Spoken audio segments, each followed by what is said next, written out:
কুমিল্লার রসমালাইয়ের সুনাম দেশ জুড়ে সুনাম ছড়িয়ে গেছে বিদেশেও। তবে কিছু অসাধু ব্যবসায়ীর কারণে প্রতারিত হচ্ছেন ক্রেতারা।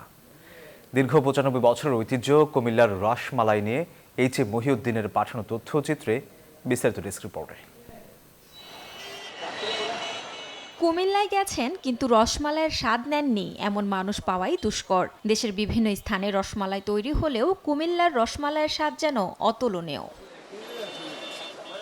সম্প্রতি নকল রসমালাইয়ের কারণে কুমিল্লার ঐতিহ্যবাহী রসমালাইয়ের সুনামে ভাটা পড়তে শুরু করেছে। এতে ক্রেতারা প্রতারিত হচ্ছেন। যখনই আসি আমরা ঢাকা থেকে কুমিল্লা আসার জন্য উদ্দেশ্য এটাই যে আমরা মাতৃভান্ডার থেকে মিষ্টি নেব। এটা ঐতিহ্যবাহী, অনেক পুরাতন, আর এটা টেস্ট আসলেই অসাধারণ। স্বাদ মান সবকিছু একটু অন্যরকম, সেজন্যই আমরা মাতৃভান্ডার থেকে নেওয়া হয় আর কি। বর্তমানে প্রকৃত স্বাদের রসমালাই পাওয়া যায় হাতে গোনা কয়েকটি মিষ্টির দোকানে। বাইরের চাকচিক্যের চেয়ে স্বাদ এবং মানই এদের কাছে গুরুত্বপূর্ণ।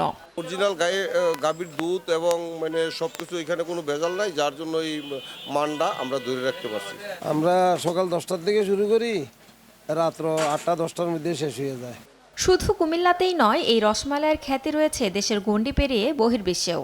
আমি আসলে চায়নাতে পড়াশোনা করি, তো এই মিষ্টিটা আমি ওখানে নিয়ে যাবো। এটা আমার খুব পছন্দের মিষ্টি, তো ওখানে আমি আমার শিক্ষকদেরকে ট্রাই করাবো। আমরা দেখা যায় ইতালি থাকি আমরা দুইজন, সো ও হলো কুমিল্লার, যখনই যায় ওরে দেয়া ওখানে নেওয়া হয়। সো আমি এবার দেশের ছুটিতে আসার কারণে ডাইরেক্ট কুমিল্লায় এসে এটা নিতেছি এখন। অনেক নকল দোকান গড়ে উঠলেও আসল রসমালাইয়ের স্বাদে রয়েছে ভিন্নতা।